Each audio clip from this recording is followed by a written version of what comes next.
Welcome back to the Torque Test channel. This is the Makita XGT 40V Max GWT04Z, the highest rated cordless compact impact wrench on the market, supposedly good for 260 foot-pounds tightening and a massive 465 foot-pounds nut busting. This one's 5 5/8 inches long, grouping it in with our sub 6-inch compact classification of impact wrenches on this channel. Not all cordless compacts do make that cutoff, but with recent introductions from DeWalt in the form of their super impressive sub 5-inch DCF921, with a higher tightening claim of 300 and near same 450 foot-pounds loosening, and the slightly shorter still Milwaukee Gen 3 compact and overall smaller in general M12 versions, the power this new XGT model boasts is sort of a, yeah, it had better be sort of situation, given Makita traditionally doesn't make these models smaller and smaller, just more powerful over time, something the DeWalt XR line has started to do now as well. And why is it a yeah you'd hope so sort of situation? Well, this XGT 40V Max model costs $279. The most powerful mid-torque we've ever tested and we think it's ever been made, the DeWalt DCF891 we were just showing, costs $229. A compact impact wrench off the tool truck costs similarly to a Makita now. Just think about that. That's not usually how things go. We're used to XGT 40V models having the odd $100 tacked onto their 18V LXT versions of roughly the same tools, but once you go down in price, like this smallest impact model, that $100 becomes a significant percentage increase, especially when the impressive LXT version, the GWT04Z, can be found for the odd $160 to $170 nowadays. This is why we feel the latest compact from the Teal brand has its work cut out for it. It needs to bring 60% more value from what is, as far as we can tell, just new wiring and a tinted front nose cover. Its trigger is one of the best, which is typical of many Makita products in our experience, and this 2.5 amp hour 40V XGT battery is equivalent to their 5 amp hour 18V as a design, and we prefer it miles ahead of their LXT shiny polycarbonate packs with their easy to muck up white release levers. So let's compare its performance with the main players in the field, in our opinion, the Milwaukee Compact, the DeWalt Atomic DCF921, and of course the 18V LXT version of this Makita, the GWT04Z. Here's the M18 Gen 3 Compact on screen in our 5-second forward working torque test.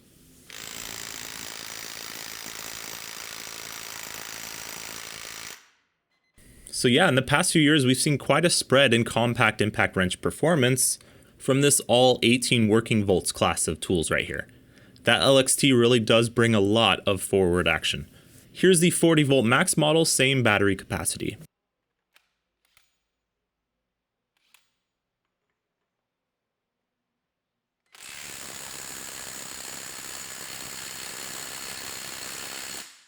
$236 and a familiar looking curve with that.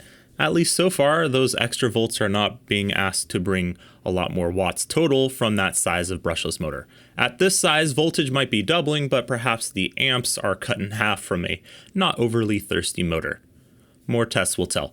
Our next dyno run that has been used by the industry for over 60 years now is called Max Torque, 10 seconds in reverse. Here's that 18V LXT again versus DeWalt and Milwaukee's best.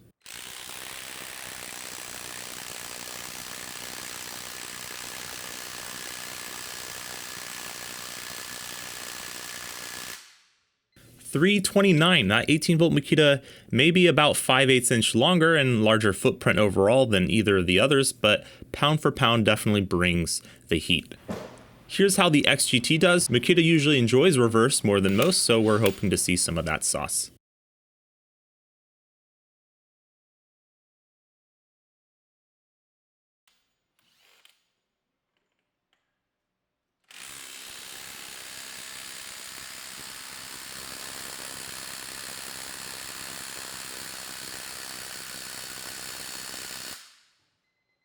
So 339 over 329 with a nice gradual slope above the LXT that looks very similar to its other family member.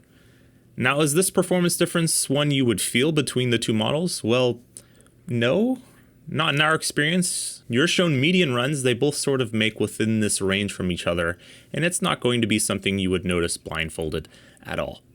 In our last test, we want to show the DCF921 finally on screen tested, as it makes a name for itself in this last 15-second best case scenario test series.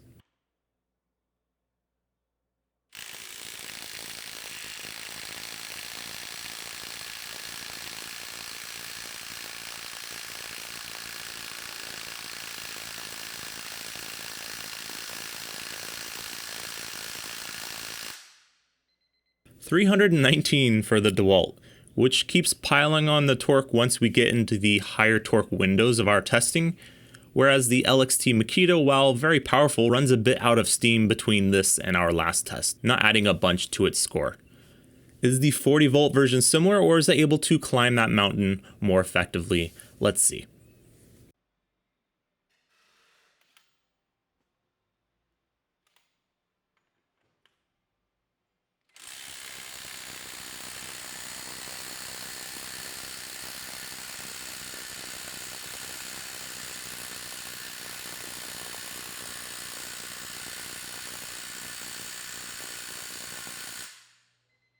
Okay, so with the best run from the XGT and the best run of the LXT, we see a spread of 20 foot-pounds now, with slightly more on that curve as well.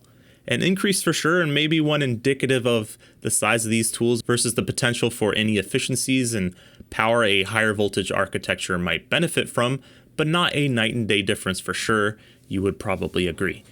The XGT mid-torque we tested was also more expensive, though we saw that one had a noticeable and sort of industry-topping sort of performance in the category when we tested it. Before we make up our mind on this compact, let's head over to the rank chart to see some points for tallying. Starting below the 18-volt Makita for now, the XGT's power runs are turned into points as 24, 34, and 36. Both of these models seeing some slowdown in that impressive number generating in later tests in much the same fashion, and both surprisingly well suited for forward torque tasks, which is rare in this category. Those are really some high numbers right here. Same length, but made some higher peak figures, 63.4 foot-pounds per inch, which you'll notice is quite similar to the DeWalt stubby DCF921, but not all the way there. Makita claims this model makes 20 foot-pounds more in tightening. We've not been loosening today, and we saw 20 foot-pounds more tightening exactly. In either case, both you get full 100% marks for this sort of figure, something that's not always a given. This is where there's a fork in the road. $279 versus $165 is what we paid for these two Makitas. That's a wide margin of difference, 30.6 points here, just 19.2 points for the XGT as a function of power and price. That totals 276.6, putting the XGT below the LXT and down here, still sort of close in range, but its power wasn't able to make up for that price difference. But when we're talking power and power alone, like who cares about price, I'm rich, we have an average power ranking that is simply foot-pounds per second across a run, averaged, and with the newest compact, it gets 284 foot-pounds, up from 277, and this is probably the most accurate picture you're going to get between the power relationship of these two models. Recent $200 and less price point models like the DCF921 just make the XGT math sort of not pencil out very well anymore. Maybe it would have when Makita only had the Milwaukee to contend with, but not quite lately. I of course realize the XGT isn't really competing with LXT, as they are simply offering a compact impact wrench to XGT battery owners who are using their huge SDS rotary hammers and super impressive 3/4 inch impact. I get that. It's simply rounding out the platform of their offering, not trying to reinvent the wheel of compact impact wrenches. But why do you gotta charge those guys with the XGT batteries $100 more for this tool? And considering XGT essentially never ever goes on sale anywhere, that's more of a difference. The DeWalt Atomic goes on sale often and in bundles, and with their new power stack battery makes an even larger dent in the peak power department here in our testing for a lighter, shorter, and cheaper tool.